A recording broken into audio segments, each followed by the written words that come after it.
Didn't expect to run into you here.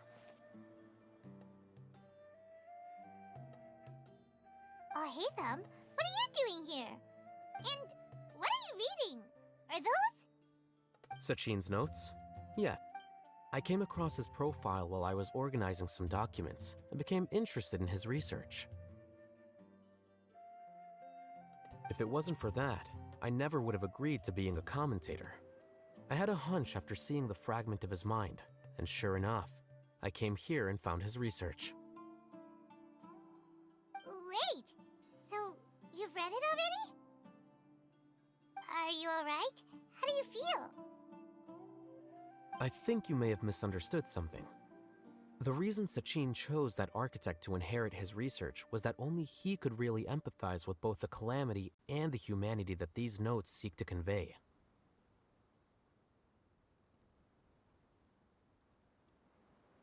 Only one who resonates with these sentiments would suffer and begin to think of history as bleak, the present as perplexing, and the future as pessimistic.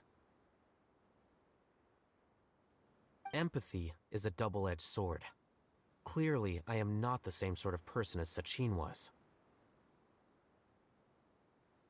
Empaths have many friends, and their wide social circle comes with certain societal advantages. But this also makes it hard for them to achieve their goals. Why is that?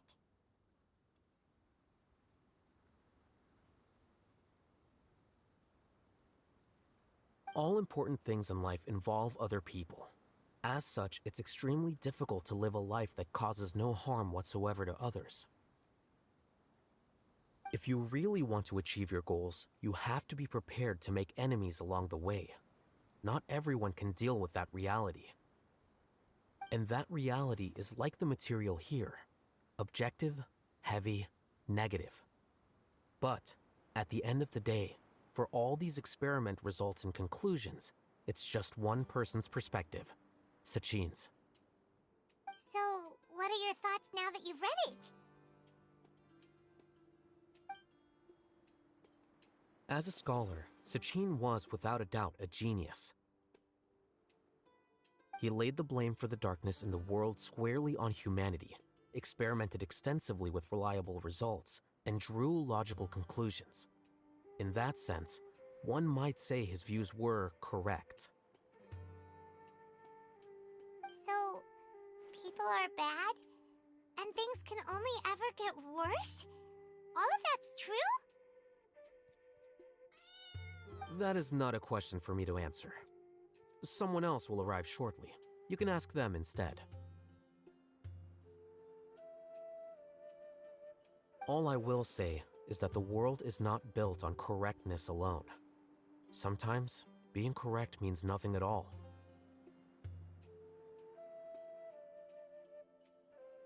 Lofty ideals may provide no defense at all against nihilism, but perhaps little decisions can. By their own choice, the idealist seeks to bring happiness to all while denying themselves the same. Thus, they shall never reach even the borders of truth until they wipe away the ignorance that blinds them. I've never been able to agree with certain philosophies. Even Sachin himself struggled to comprehend the notion of sacrificing oneself for the greater good. But sadly, all viewpoints will find their supporters, and the way we see the world largely decides our fates. All right then, I got what I came for. These research materials are yours to look after. I'll be off. Wait, so you came here just to read this stuff? You missed out on a big get-together, you know. Get-together? Ah, yes, that makes sense. This is a good opportunity for that sort of thing. Guess what? Kaveh treated everyone this time. Then I'm sure he packed up the leftovers for me. See ya.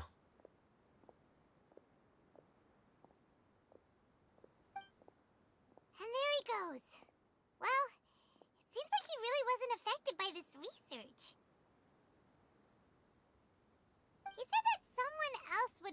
our questions. Who do you think that'll be?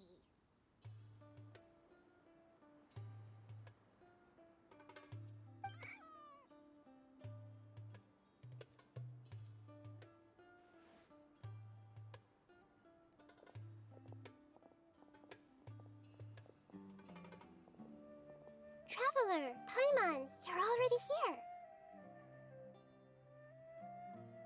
Nahida! Oh, and that guy. Wait, so you asked him to take part in the championship? Yes, it was me. Are you surprised?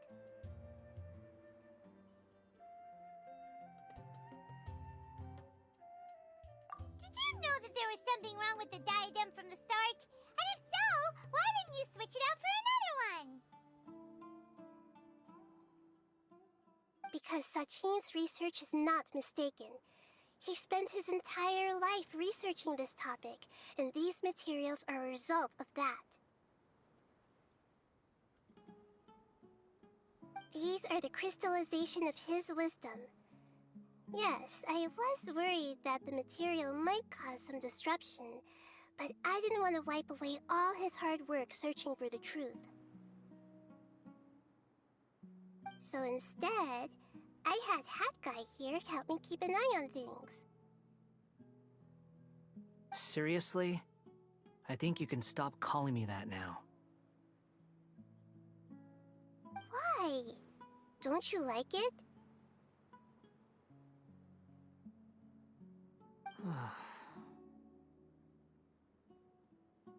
Well, anyway, if Sachin's chosen successor hadn't been able to handle his research, or if it had brought pain to more people, he would have intervened at a suitable moment. And after all that, the person Sachin chose turned his nose up at his life's work. Pretty hilarious. I was also hoping that this could be an opportunity for you to learn how to interact with people normally. But it looks like that didn't work out. That wasn't necessary. I'm still paying you back for your help. And the last thing I need is more reasons to be indebted to you. Nahida, what did you mean by Sachin's research is not mistaken? Does that mean that you approve of his research?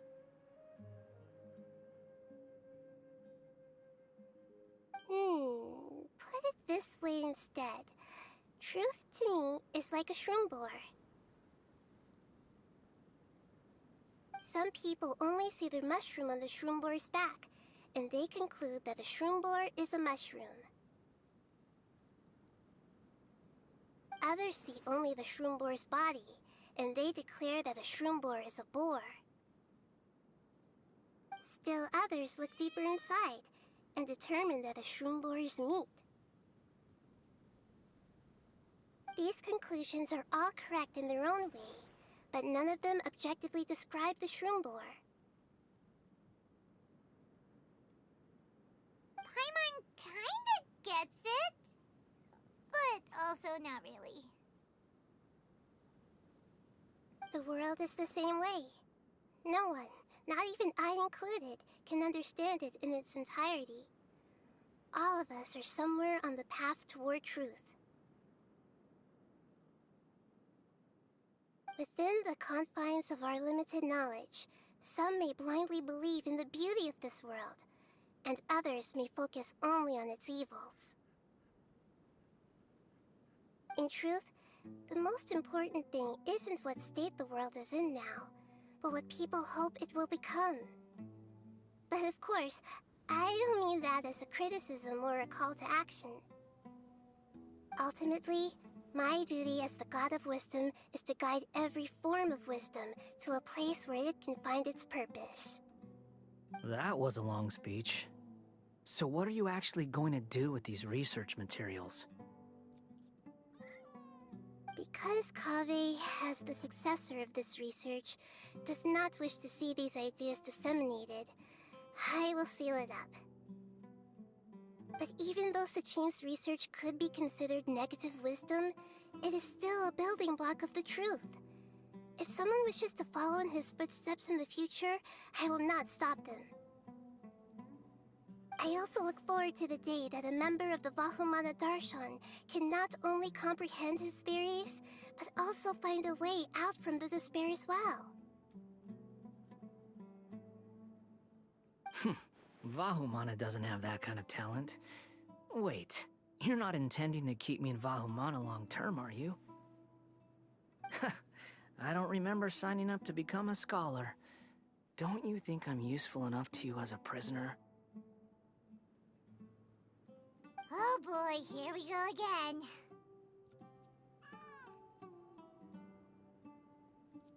You think so? Well, to that, I would say that in Sumeru, even prisoners have a right to an education. I hope that your studies in Vahumana will help you deal with your own fate, and learn how best to settle old debts from your past. I will review your final thesis myself. I'm expecting great things from you, Mr. Hat Guy.